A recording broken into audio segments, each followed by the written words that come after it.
श्रोतेहो नमस्कार. साद प्रतिसाद या कार्यक्रमात सर्व रसिक श्रोत्यांचं मनापासून स्वागत. श्रोतेहो, साद प्रतिसाद या कार्यक्रमामध्ये आपण वेगवेगळ्या क्षेत्रात कार्यरत असलेल्या व्यक्तिमत्वांबरोबर संवाद साधत असतो आणि त्यांचा जीवनप्रवास जाणून घेत असतो. श्रोतेहो, आजही आपण असा संवाद साधणार आहोत माजी कुलगुरू प्राचार्य डॉक्टर अरुण अडसूळ यांच्याबरोबर. श्रोतेहो, यांच्याविषयी अधिक माहिती आपल्याला देणार आहेत माजी प्राचार्य डॉक्टर मुकुंद तापकीर सर. चला तर मग सुरुवात करूयात साद प्रतिसाद या कार्यक्रमाला. नमस्कार सर. रेडिओ टीजेच्या स्टुडिओमध्ये आणि साद प्रतिसाद या कार्यक्रमामध्ये खूप खूप स्वागत. सर, आज आपले जे प्रमुख पाहुणे आहेत ते माजी कुलगुरू प्राचार्य डॉक्टर अरुण अडसूळ सर आहेत आणि मी तुम्हाला अशी विनंती करते की सरांच्या मुलाखतीला सुरुवात करण्यापूर्वी सरांचा जो परिचय आहे तो सर्व रसिक श्रोत्यांना करून द्यावा. नमस्कार.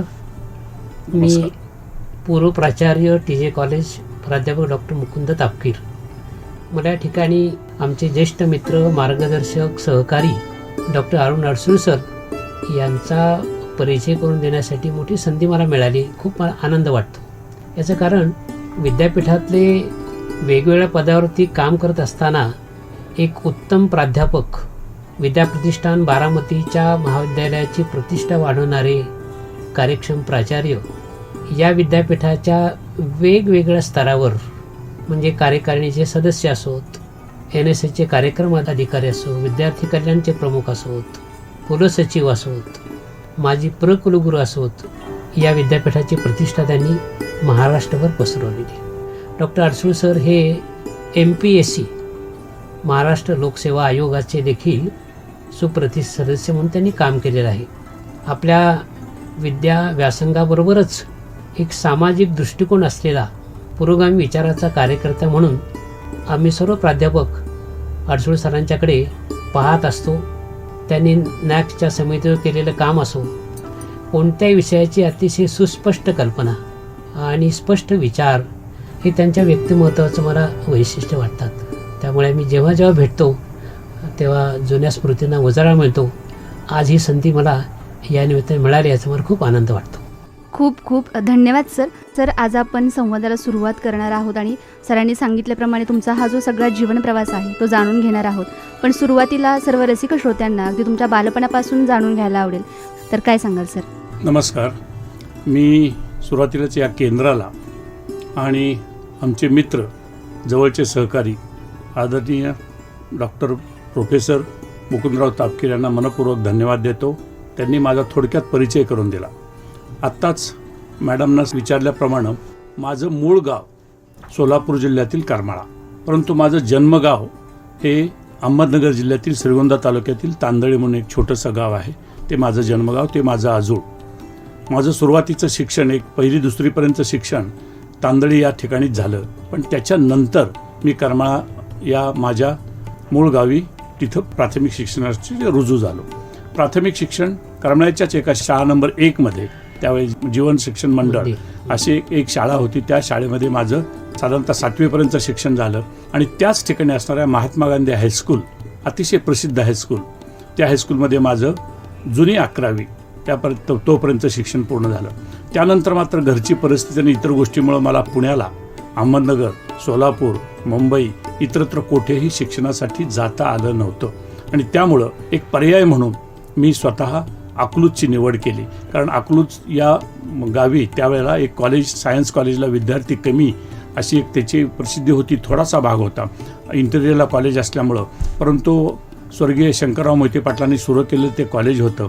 त्या कॉलेजला मी विद्यार्थी म्हणून गेलो. तिथं माझी सोय एक चांगला विद्यार्थी, चांगले मार्क्स, हुशार विद्यार्थी असं, परंतु गरीब असल्यामुळं मला प्रत्यक्ष त्या वेळेला तिथं असणारे प्राचार्य स्वर्गीय PK देशमुख यांनी मला तिथं संधी दिली आणि मी त्यांच्याबरोबर तिथं कामाला सुरुवात केली. म्हणजे प्रत्यक्ष माझं शिक्षणक्रम तिथं झालं. परंतु दुर्दैवानं ते कॉलेज पुढं SY पर्यंतच मी शिकू शकलो. FY आणि म्हणजे त्यावेळेला FY नावाचा प्रकार नव्हता. PD सायन्स आणि दुसरा म्हणजे फर्स्ट इयर असे 2 वर्षानंतर मला ते कॉलेज नंतर बंद पडलं. त्यांना ग्रँट वगैरे विद्यार्थी कमी संख्येमुळं. त्यामुळं मी मामासाहेब जगदाळे यांनी स्थापन केलेल्या बार्शी येथील शिवाजी महाविद्यालयामध्ये विद्यार्थी म्हणून तिथं रुजू झालो. त्यावेळेला मी फिजिक्स विषय मुद्दाम जाणीवपूर्वक घेतला. माझी मॅथमॅटिक्सवर चांगली पकड होती आणि फिजिक्सला आवश्यक असणारं लॉजिकही माझ्याकडं आहे याची मला त्यावेळेला चांगल्या प्रकारची जाणीव झाली होती. त्यामुळे मी फिजिक्स घेतला. विद्यापीठात 3रा आणि सोलापूर जिल्ह्यात पहिला आल्यानंतर मला असं वाटतं होतं की घरच्या परिस्थितीमुळे नोकरी करावी, परंतु काही मित्रांनी सांगितलं, काही हितचिंतकांनी सांगितलं, म्हणून मी MSc करण्यासाठी कोल्हापूर येथे गेलो. तिथं आणि कोल्हापूरमधून MSc युनिव्हर्सिटी फर्स्ट मी मेडल विजेता टॉपर असा होतो. आणि फक्त आता मात्र मला नोकरीची फार गरज होती याच अर्थानं की आता कुटुंबाकडे दुर्लक्ष करून चालणार नव्हतं. माणसानं स्वतःचं करिअर करताना मी विद्यार्थ्यांना मुद्दाम जाता जाता सल्ला देईल की स्वतःचं करिअर स्वप्नात आतमध्ये ठेवावं, पण त्याचबरोबर कुटुंबाकडे दुर्लक्ष करू नये. आपले बाकीच्या सगळ्या गोष्टी ज्याची जाणीव ठेवावी, जबाबदाऱ्यांची जाणीव ठेवावी. आणि म्हणून मी पुण्यामध्ये भारतीय विद्यापीठाच्या शंकरराव मोरे विद्यालयामध्ये माध्यमिक शिक्षक म्हणून जॉईन झालो. तिथं जॉईन झाल्यानंतर 1-2-3 वर्ष तिथं काम केलं. त्याच वेळेला शासनाच्या धोरणाप्रमाणे 10-2-3 पॅटर्न हा प्रत्यक्ष अंमलात आणला गेला आणि 76-77ला मी ज्युनियर कॉलेजला प्राध्यापक म्हणून MSc असल्यामुळं, पण त्या दोन्ही ठिकाणी मला BEd करावं लागलं. कंपल्सरी BEd होतं आणि मला ते BEd करण्याची थोडीशी आवड होती, कारण शिक्षक म्हणून मला कुणी त्या व्यवसायात ढकललेलं नव्हतं. माझी आवडच, कारण कमवाने शिका काम करत असताना म्हणा किंवा स्वतः करून खात असताना म्हणा किंवा इतर गोष्टी असताना काही शिकवण्या मी घेत होतो, त्यामुळे मला शिकवण्याची कला आहे त्याची जाणीव झाली होती. माध्यमिक शिक्षक झाल्यानंतर मी परत ज्युनियर कॉलेजला तिथं म्हणजेच हायर सेकंडरीला जॉईन झालो. सुदैवानं त्याच संस्थेचं दुसरं कॉलेज एक मोठं म्हणजे सिनियर कॉलेज निघालं, ज्याला वरिष्ठ महाविद्यालय म्हणतो. यशवंतराव मोहिते या संस्थेचे अध्यक्ष, त्यांच्या नावानं त्यावेळेचे कार्यवाह स्वर्गीय पतंगरावजी कदम यांनी ते कॉलेज सुरू केलं आणि त्या कॉलेजला मी सिनियर कॉलेजला प्राध्यापक झालो. हा माझा सेकंडरी स्कूल ते सिनियर कॉलेजचा प्रवास होता. त्यानंतर मी माझ्या BEd केल्यामुळं मी MAd मुद्दाम जाणीवपूर्वक केलं. इतर काही क्वालिफिकेशन्स मिळवली, MPhil केलं, PhD केली. या फक्त गरजा होत्या म्हणून मी ह्या पात्रता मला घ्याव्याच लागल्या आणि मी त्या यशस्वीपणे पूर्ण पाडल्या. त्या केल्यानंतर तेव्हा मला विद्यापीठातल्या प्रशासनाची थोडीशी चुणूक आणि लागली होती आणि म्हणून आत्ताच आदरणीय तापकीर सरांनी उल्लेख केल्याप्रमाणे बोर्ड असो, फिजिक्स विषयाचा अभ्यास मंडळ असो किंवा अकॅडमिक काउन्सिल असो, सिनेट असो, मॅनेजमेंट काउन्सिल असो, या सर्व पदावर मी प्रत्येक ठिकाणी प्रत्यक्ष कामाचा अनुभव घेतला. आणि हा कामाचा जसा अनुभव येत गेला, माझे सहकारी होते, इतर काही हितचिंतक होते, काही विरोधकही होते, पण या सर्वांचा मी सकारात्मक विचार करून आता इथं आपल्याला काहीतरी करता येण्यासारखं आहे असं ठरवलं.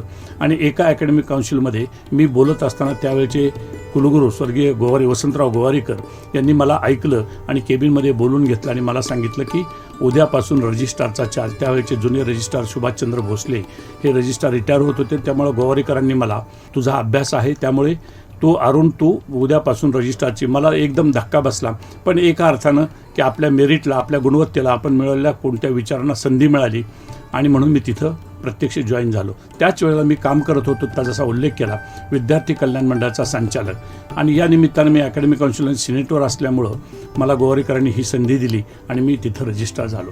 आणि 2 वर्ष मी रजिस्ट्रार म्हणून पुणे विद्यापीठाचं काम केल्यानंतर पुन्हा माझी लीन संपल्यानंतर मी भारतीय विद्यापीठाच्या यशवंतराव मोहिते महाविद्यालयामध्ये जॉईन झालो. त्यानंतर मी विद्याप्रतिष्ठान बारामती इथली जाहिरात प्राचार्याची आली. आपल्याला एक चांगली संधी मिळाली आहे, आपल्याकडं काही ॲक्टचा, परिनियमांचा म्हणा किंवा इतर गोष्टींचा चांगला अभ्यास आहे, विद्यापीठातल्या सगळ्या बॉडीजवर आपण काम केलं आहे.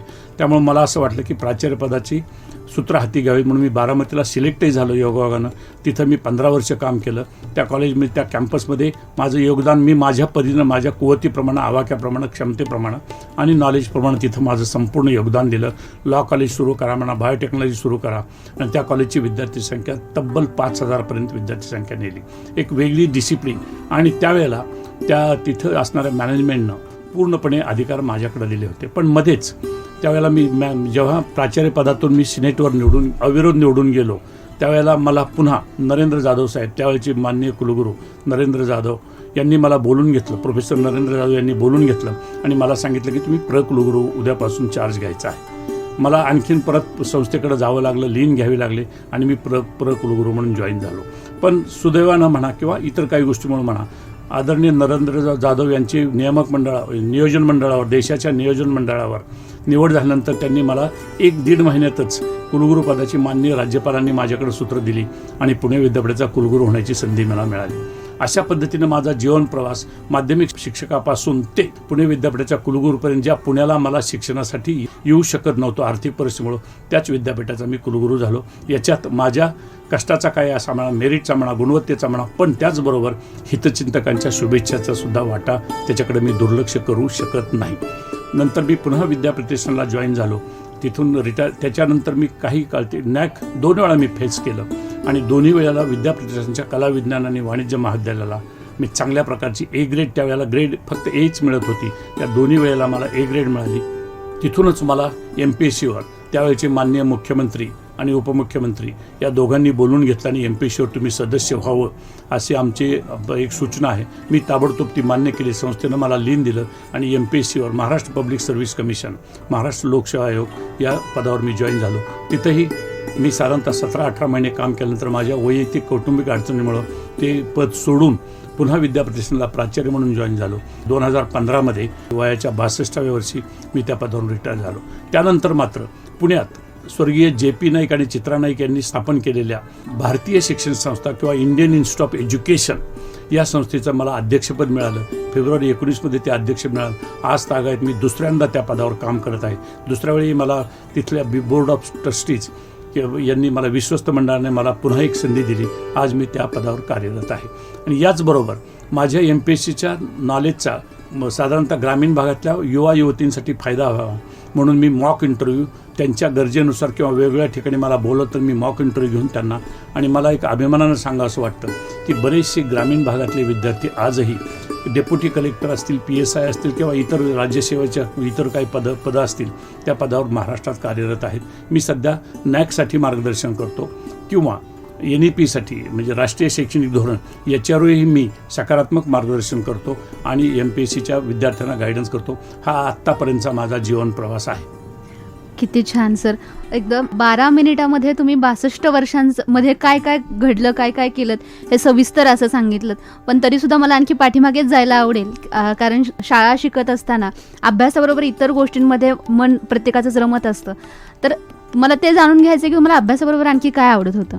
चांगला प्रश्न आहे. अभ्यासाबरोबर मी काही शिक्षकांचा माझ्या मनावर झालेला परिणाम, की ज्याला आपण संस्कार म्हणतो किंवा वळण म्हणतो, की त्यांच्यामुळं काही शिक्षकांनी मला सांगितल्यामुळं मी अनेक चरित्र अत्यंत चांगल्या उच्च दर्जाचे म्हणजे उंच ठिकाणी गेलेल्या व्यक्ती स्वतःचं कर्तृत्व सिद्ध करत, प्रतिकूल परिस्थितीचा बाव न करत, कोणतीही सबब न सांगत अत्यंत उच्च पदापर्यंत गेलेल्या व्यक्तींची चरित्र मी बरीचशी चरित्र वाचलेली आहेत. त्याच्यामध्ये समाजसुधारक असतील किंवा शास्त्रज्ञ असतील किंवा इतर क्षेत्रातले मान्यवर व्यावसायिक असतील की जे आपल्या स्वतःची बुद्धिमत्ता वापरून सकारात्मक दृष्टिकोन ठेवून उच्च पदी पोहोचलेत. अशा लोकांची अनेक चरित्र वाचली.